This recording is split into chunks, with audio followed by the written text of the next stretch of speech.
원래 제가 설교의 서론을 전주일에 했던 말씀을 리마인드 하는 것으로 설교의 서론을 시작하는데 혹시 알고 있었습니까? 네네. 그런데 지난주에는 원로 목사님께서 설교를 담당을 하셔서 목사님 설교를 리마인드 하는 것도 부담이 되고, 그리고 그렇다고 2주 전에 했던 설교를 다시 리마인드 하는 것도 조금 이상할 것 같습니다. 그래서 오늘은 그동안에 조금 안 했던 건데 옆 사람과 인사를 하면서 이렇게 시작할까 싶은데, 인사를 시켰더니 같은 부부가 여기 같이 일부 예배에 앉으시는데 언제부턴가 아내는 여기 앉고 남편은 이쪽 3분단에 앉습니다. 왜 그러냐고 그랬더니 둘이 인사시켜서 너무 쑥스러워서 이렇게 나누어졌다 이런 말씀을 하는데, 여러분 이 시간에 옆에 분 바라보면서 그렇게 인사했으면 좋겠습니다. 당신은 얼굴만 봐도 은혜가 되는 사람입니다. 이렇게 한번 인사해볼까요? 자, 시작. 당신은 얼굴만 봐도 아이고 아이고 아이고. 여러분, 인사를 할 때 우리가 활짝 웃는 것이 정말 중요한데, 프랑스의 신경 심리학자, 굉장히 권위 있는 사람인데, 이 뒤센이라는 사람이 이 얼굴에 지어지는 웃음과 그 사람의 삶이 어떻게 연관이 있는지 이런 연구를 다 하더라고요. 우리는 웃음과 그 사람의 삶과 별로 연관이 없을 것 같다라고 생각이 되어지는데, 이 뒤센이라는 학자가 그 UCLA 그 졸업생들의 앨범을 가지고 그 졸업 사진을 찍을 때 보면 미국 사람들은 억지로라도 웃음을 웃습니다. 우리는 보통 입술을 다물고 증명사진을 찍는데 미국 사람들은 억지 웃음이라도 싫어해요. 앨범을 보니까 이 웃음이 두 가지 종류라는 겁니다. 이 전문 용어로 팬 아메리카 스마일, 우리말로는 썩소. 네, 억지로 마지못해 사진 찍어야 되니까 웃는 사람이 있고, 또 한 부류는 이 뒷센 스마일이라고 해서 얼굴 근육을 이용하고 눈가의 주름을 이용하고 이 눈썹이 위로 올라가면서 어금니가 보이도록 웃는 그런 부류가 있었다는 겁니다. 그러면서 이 두 부류의 인생의 방향이 어떻게 달라질까? 팬 아메리카 스마일, 뒷센 미소. 그러면서 이 사람들의 그 인생을 중간중간에 점검을 하긴 하는데, 27살 때 한번 조사를 하고, 그리고 43살에 만나서 인터뷰를 하고, 그리고 52살에 마지막으로 연구를 정리를 했다고 합니다. 여러분, 억지 웃음을 지은 사람들의 인생, 그리고 뒷센 미소를 지은 사람들의 인생이 어떻게 달라졌느냐? 뒷센 미소를 지었던 학생들의 인생이 억지 웃음을 짓는 학생들에 비해서 훨씬 더 건강했다는 거예요. 병원에 가는 횟수도 적어졌고 결혼 생활에 대한 만족도도 훨씬 높게 나타났습니다. 뿐만 아니라 평균 소득도 훨씬 높은 결과로 연구가 보고가 되었습니다. 그러면서 이 뒷센 미소가 왜 사람의 인생에 영향을 미치는지 결론을 내게 되었는데, 뒷센 미소를 지으면, 뒷센 미소가 어떤 미소라고 그랬죠? 어금니가 보이고 광대가 올라가고 눈웃음이 지어지는 그런 웃음인데, 이런 웃음을 지으면 우리 뇌가 착각을 한다는 거예요. 우리 주인님이 뭔가 행복한 상황이 있나 보다. 그러면서 세로토닌이라는 아주 강력한 신경 호르몬을 이렇게 분출을 해서 그 사람이 진짜 행복한 인생으로 이끌어 간다는 그런 결론을 이렇게 내게 되었습니다. 여러분, 이렇게 활짝 웃는 것은 세로토닌이 분비돼서 나도 좋고 나를 보는 사람도 행복하게 만듭니다. 이 시간 그런 의미에서 뒷센 미소를 지어야 되는데 어금니가 하나 정도는 보여야 됩니다. 옆에 분 바라보면서 당신은 미소가 정말 아름다운 사람입니다. 그렇게 한번 인사해 볼까요? 자, 시작. 아니, 어금니가 보여야 된다니까요. 어금니가. 네네네. 여러분, 우리 교회가 웃음이 아름다운 따뜻한 교회가 될 수 있기를 축원합니다. 네, 그런 교회가 되기를 소망하는데, 제가 보니까 이렇게 이야기하는데도 뭐 이렇게 뭔가 감정적으로 아침에 불편한 일이 있었던 그런 표정을 짓고 웃는 그런 분들이 계시는데, 다음 주에는 그런 분들 모아다가 목양실에서 제가 특별 이렇게 확인을 해야 집에 가는 버스를 탈 수 있도록 그렇게 하도록 하겠습니다. 네, 오늘 본문은 우리가 잘 알고 있는 이 안디옥 교회를 배경으로 하는 말씀입니다. 안디옥 교회가 어떤 교회냐? 안디옥 교회는 굉장히 독특한 그런 교회입니다. 뭐가 독특하냐? 보통 교회가 시작될 때 보면 목회자가 먼저 그 지역에 가서 교회를 세우고 성도들을 모아 교회가 시작되는 것이 일반적입니다. 그런데 안디옥 교회는 어떻게 된 것이 교인들이 교회를 만들고 교인들이 교회를 부흥시키고, 그래서 준비가 되니까 예루살렘 교회에 목회자를 보내주십시오, 이렇게 손을 내미는 전례를 찾을 수 없는 출발을 안디옥 교회가 하고 있습니다. 그리고 안디옥 교회가 또 어떤 교회냐? 안디옥 교회는 오늘 우리가 기억하고 있는 사도 바울을 빚어서 만든 교회가 안디옥 교회입니다. 원래 사도 바울이 안디옥 교회를 만나기 이전은 이런 사람이 아니었습니다. 이전에 안디옥 교회를 만나기 전에 사도 바울이 어떤 사람이었느냐? 사도행전 9장 26절에 있는 말씀 한번 읽어볼까요? 사도행전 9장 26절에 있는 말씀을 같이 한번 읽어보겠습니다. 자, 시작. 사울이 예루살렘에 가서 제자들을 사귀고자 하나 다 두려워하여 그가 제자됨을 믿지 아니하나니. 아멘. 어떻게 되어 있습니까? 이 사울이 다메섹 도상에서 정오의 햇빛보다 강한 주님을 만나고 회개하고 회심을 합니다. 그래서 그 다음 주에 예루살렘 교회에 등록을 하는데, 예루살렘 교인들이 어떻게 하고 있습니까? 사귀고자 하나 다 두려워했다. 그리고 그의 회심을 믿지 아니하였다. 이렇게 되어 있습니다. 분명히 회심을 하고 회개하고 등록을 하였지만 성도들이 긴장한 이유가 있습니다. 왜냐? 혹시 사울이 어떤 사람인데 이렇게 쉽게 변화될 것 같지 않은 사람입니다.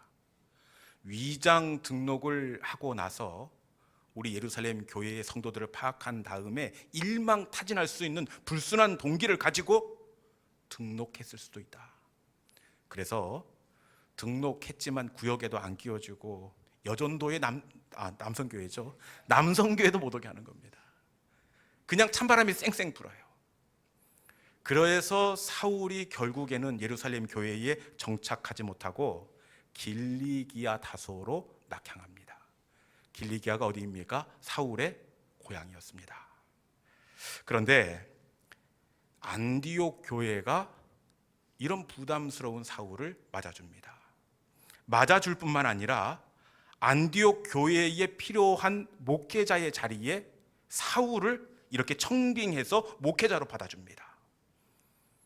참 쉽지가 않아요. 검증이 필요한 사람 아닙니까? 그럼에도 불구하고 안디옥 교회가 이 사울을 목회자로 받아주었습니다.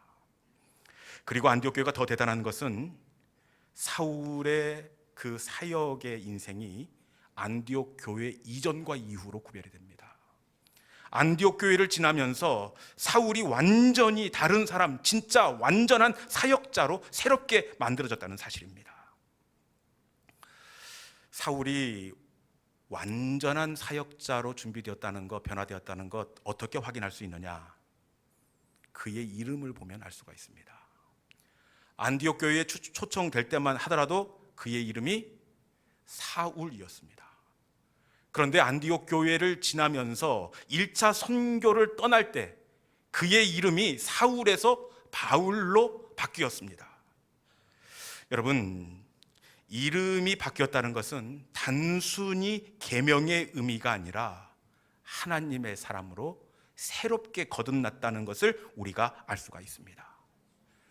아브라함도 새롭게 될 때 그 이름이 아브람에서 아브라함으로 바뀌었습니다. 야곱이 새롭게 거듭난 것을 그의 이름 야곱에서 이스라엘로 이름이 바뀌었습니다. 이름이 바뀐 것은 그 단순히 계명의 의미가 아니라 새롭게 변화되었다는 것을 알 수가 있습니다. 여러분, 좋은 교회는 이런 교회가 좋은 교회예요. 여러분, 좋은 교회는 좋은 목사님을 더 좋은 목사님으로 이렇게 만들어 가는 교회가 좋은 교회입니다. 반면에 안 좋은 교회는 어떤 교회냐? 좋은 목사님인데도 불구하고 그 교회에 가서 이렇게 목회의 어려움을 겪고 목회의 인생이 끝나고 목회자의 가정도 힘들고 자녀들도 힘들게 하는 그런 교회가 있습니다. 여러분, 좋은 교회는 설령 모자란 목회자가 부임했다가도 그 교회를 지나면서 다듬어지고 새로워지고 사랑받으면서 좋은 목회자로 만들어지는 교회가 좋은 교회가 되는 줄로 믿습니다. 뿐만 아니라 목회자만 좋은 목회자로 만드는 것이 아니라 성도들도 좋은 성도로 만들어가는 교회가 좋은 교회입니다. 상처가 있고 아픔이 있는 성도지만 그 교회에 등록한 이후에 상처가 치유되고 신앙의 기쁨이 회복되고 성도 안에서 교제하는 기쁨을 누리게 하는 교회가 진짜 좋은 교회입니다. 그런데 요즘에 이런 좋은 교회가 없어요. 혹시나 싶어서 옮겨갔는데 다시 상처를 받고 그리고 나서 진짜 주저앉는 그런 상황이 이 시대 가운데 펼쳐지고 있습니다. 저는 우리 교회가 목회자도 좋은 목회자로 다듬어가고 그리고 좋은 성도는 더 좋은 성도로 그렇게 세워 나아가는 아름다운 우리 교회가 될 수 있기를 주님의 이름으로 축복합니다. 그리고 이 안디옥 교회가 어떤 교회냐? 좋은 목회자를 더 좋은 목회자로 만들었던 교회고, 그리고 안디옥 교회가 이런 교회입니다. 어떤 교회냐? 사도행전 11장 29절에 있는 말씀 같이 한번 읽어보겠습니다. 같이 봅니다. 자, 시작. 제자들이 각각 그 힘대로 유대에 사는 형제들에게 부조를 보내기로 작정하고. 아멘. 안디옥 교회가 지금 어떻게 하고 있다고 말씀합니까? 각각 힘대로 유대에 사는 형제들에게 부조를 보내기로 작정했다. 여러분, 이 당시 예루살렘 전역에 심각한 기근이 들었던 적이 있었습니다. 그런데 안디옥 교회가 예루살렘 교회, 이 예루살렘 교회는 대형 교회입니다. 몇천 명, 몇만 명이 모이는 교회인데, 여러분, 이제 막 개척한 안디옥 교회가 예루살렘 모교가 기근으로 어렵다는 이야기를 듣고 힘이 되는 대로 그들에게 구제 헌금을 보내고 있다, 이렇게 말씀하고 있습니다. 그런데 우리는 힘대로 보냈다, 그래서 힘대로 성심성의껏 이 구제 헌금을 보냈나 이렇게 생각할 수 있는데, 이 힘대로라는 원어적 의미는 힘에 붙이도록, 무리가 되도록이라는 뜻을 가지고 있습니다. 이 안디옥 교회는 개척 교회지만 무리가 될 만큼 힘이 붙이도록 모 교회가 어렵다는 이야기를 듣고 구제 헌금을 흘려 보내는 그런 교회였습니다. 사실 힘들면 안디옥 교회는 안 힘들겠습니까? 본문 28절에 보면 그 흉년이 안디옥을 빼놓은 것이 아니라 천하의 큰 흉년이 든지라. 안디옥도 역시 어려웠습니다. 도우면 대형 교회가 안디옥 교회를 도와야 되는 건 아닙니까? 그럼에도 불구하고 안디옥 교회는 참 독특하게도 힘에 붙이도록 그 모교인, 그 영적인 빚을 진 예루살렘 교회에 이 구제 헌금을 흘려보내는 그런 교회였습니다.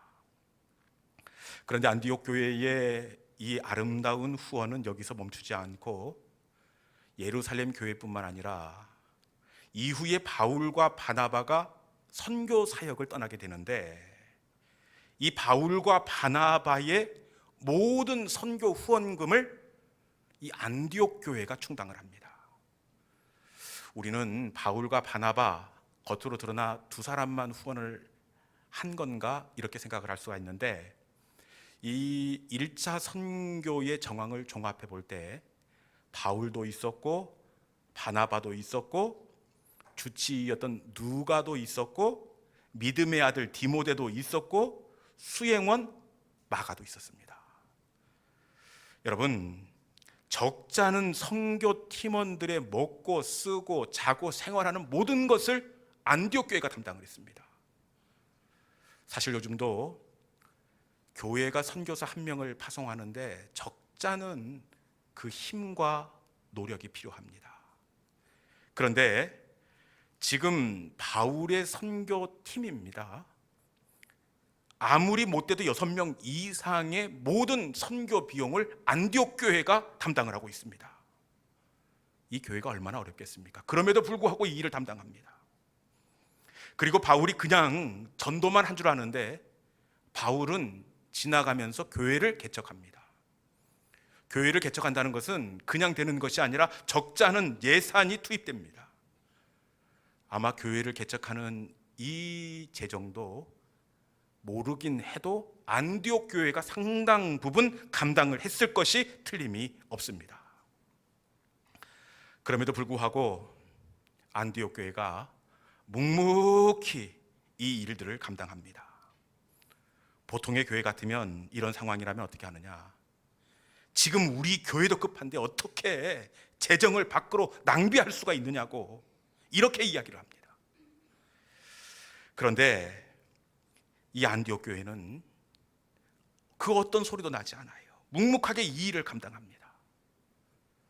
참 신기한 것은 이렇게 무리가 될 만큼 힘에 부치도록 재정을 후원하고 나면 안디옥 교회가 흔들리든지 아니면 마음이 나뉘어져서 교회가 어렵게 되어야 하는 것이 맞을 것 같습니다.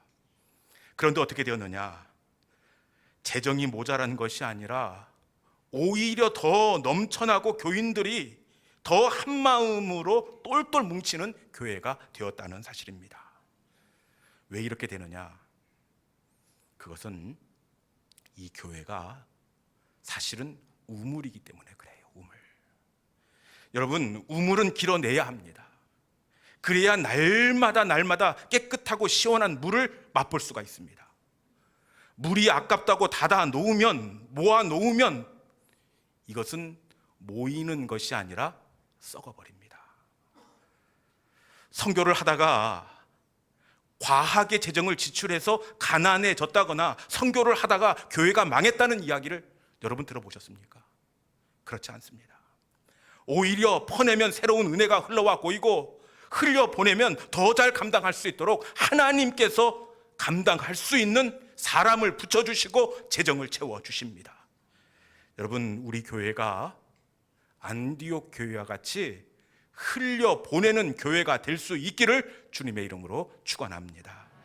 그러면 안디옥 교회가 참 독특하면서도 굉장히 건강한 교회였는데 어떻게 이렇게 좋은 교회가 될 수가 있었을까요? 혹시 우리 생각에는 안디옥 교회의 멤버들이 전문 직종에 있어서 수입이 많아서 재정적으로 보탬이 되는 그런 사람들이지 않을까? 아니면 많이 배우고 사회적으로 지위가 있는 사람들이 모인 교회가 아닐까? 그렇게 추측할 수가 있습니다.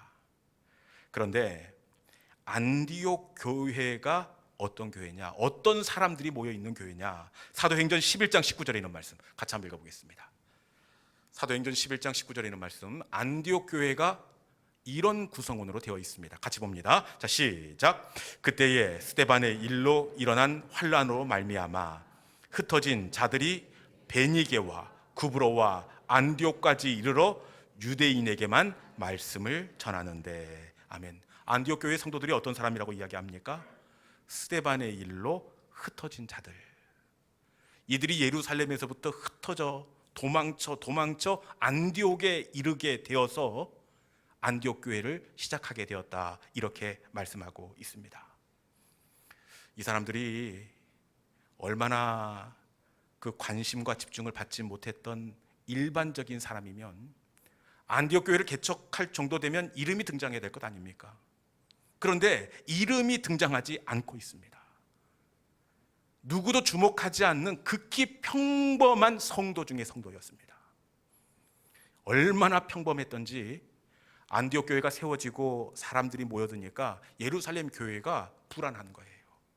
진짠가 싶어서 진상을 파악하기 위해서 바나바를 보내서 확인할 만큼 아무도 주목하지 않는 무명의 그리스도인들이었습니다. 여러분, 그럼에도 불구하고 안디옥 교회는 어떤 교회가 되었습니까? 사울을 바울로 만들고 예루살렘 모교를 돕고 바울의 선교를 전적으로 후원하는 건강한 교회가 될 수가 있었습니다. 이상하지 않습니까? 도대체 어떻게 무명의 그리스도인, 박해를 피해서 숨어든 극히 연약한 그들이 어떻게 안디옥 교회를 그렇게 건강한 교회로 세울 수가 있었을까요? 무엇이 저들을 하나님의 선교의 전초 기지로 세울 수 있게 해 주었을까요? 우리 사도행전 11장 21절에 있는 말씀, 이것 때문에 그렇습니다. 사도행전 11장 21절에 있는 말씀 같이 한번 읽어보겠습니다. 자, 시작.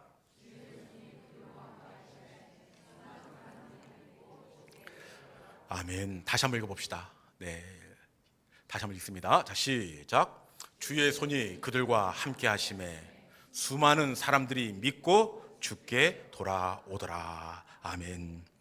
안디옥 교회가 좋은 교회가 될 수 있었던 것은 바로 주의 손이 그들과 함께 하심에, 주님의 손이 함께 있기 때문입니다. 주님의 손이 저들과 함께 할 때 안디옥 교회는 좋은 교회가 될 수가 있었습니다. 주의 손이 함께 할 때 믿는 자의 수가 더해지게 되었고, 주의 손이 함께 할 때 성도들의 마음이 한 마음으로 연합할 수가 있었습니다. 여러분, 은혜는 주의 손이 함께 하는 것인 줄로 믿습니다.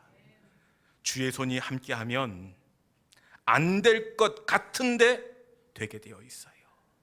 주의 손이 함께 하면 다치는 것 같지만 피할 길이 열리게 되어 있습니다. 여러분, 은혜는 주의 손이 함께 하는 것인 줄로 믿습니다. 성경의 모든 하나님의 사람들이 이것을 반증해 줍니다. 여러분, 어떻게 다윗이 골리앗을 넘어뜨릴 수가 있었습니까? 누가 봐도 상대가 되지 않는 싸움입니다. 누가 봐도 칼과 단창을 든 골리앗이 이겨야 합니다. 그런데 칼과 단창이 이기는 것이 아니라 하나님의 손에 붙들린 다윗이 결국에는 이기게 되었습니다. 다니엘을 봐도 마찬가지입니다. 누가 봐도 왕의 진미를 먹은 다른 유다 소년들이 간택을 받아야 합니다. 그런데 왕의 진미가 이기게 하는 것이 아니라 하나님의 손이 함께한 다니엘이 바벨론의 총리가 되었습니다. 하나님의 손에 함께한 요셉이 애굽의 총리가 되었고, 하나님의 손이 함께한 다윗의 수금 연주에 사울 왕에게 들려 있었던 악령이 떠나가게 되었습니다. 당시 훌륭한 연주가가 얼마나 많았겠습니까? 다윗이 가지고 있는 수금보다 몇백 배는 비싸고 좋은 수금들이 훨씬 많았을 것입니다. 그런데 악령이 떠나간 것은 스펙 좋은 전문가의 연주가 아니라 하나님의 손에 붙들린 다윗의 연주였습니다. 여러분, 왜 다윗의 연주가 결국에는 이기게 되었느냐? 그것은 겉으로 보기에는 다윗의 연주처럼 보여지지만 진짜는 다윗의 연주가 아니라 다윗을 붙들고 있었던 하나님의 연주였기 때문에 악령이 떠나가게 된 줄로 믿습니다. 능력은 하나님의 손에 붙들리는 것입니다. 하나님이 붙드시면 말은 막대기지만 홍해를 가를 수 있고, 하나님이 붙드시면 물맷돌이지만 골리앗을 넘어뜨릴 수 있고, 주의 손이 함께하면 홍해가 열리고 갈라지게 되어 있습니다. 관건은 주의 손이 함께하는 것입니다. 이 시간 주의 손이 함께함으로 말미암아 여러분, 우리가 안디옥 교회와 같이 하나님의 영광을 드러내고 또 하나님의 이적과 기사를 나타내는 축복의 통로, 은혜의 사람으로 그렇게 쓰임 받을 수 있기를 주님의 이름으로 축원합니다. 은혜는 주님의 손에 붙잡는 겁니다. 누가 이기냐? 칼과 단창이 이기는 것이 아니라 주의 손이 함께하는 사람이 이기게 되어 있어요. 여러분, 왕의 진미가 이기는 것이 아니라 하나님의 손이 함께하는 다니엘이 이기게 되어 있습니다. 부족한 우리지만 하나님의 손이 우리를 붙잡아 주시면 그가 이기는 것이 아니라 우리가 이기게 될 줄로 믿습니다. 이 시간 하나님의 손이 우리를 붙드는 귀한 은혜가 있기를 주님의 이름으로 축원합니다. 이 시간에 주신 말씀을 기억하면서 그 크신 팔로 우리를 붙잡아 주옵소서. 주님께서 붙잡으시면 마른 막대기 같은 우리이지만 주님께서 붙잡고 일하시기에 닫혀있는 홍해도 갈라지게 될 줄로 믿습니다. 그 선한 능력으로 나를 안아 주옵소서. 그 크신 팔로 우리를 붙잡아 주시옵소서. 이 시간에 우리의 마음을 이곳에 담아 이 찬양을 주님께 기도로 올려드리도록 하겠습니다.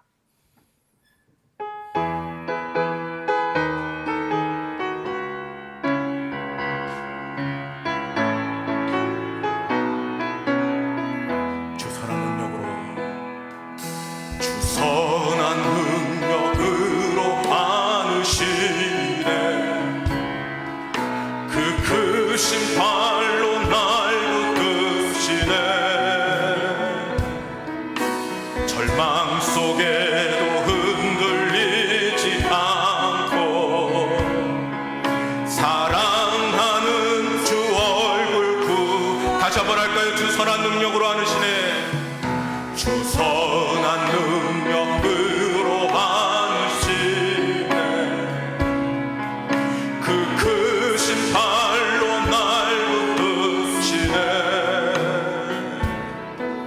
절망 속에도 흔들리지 않고 사랑하는 주 얼굴 그 선한 능력으로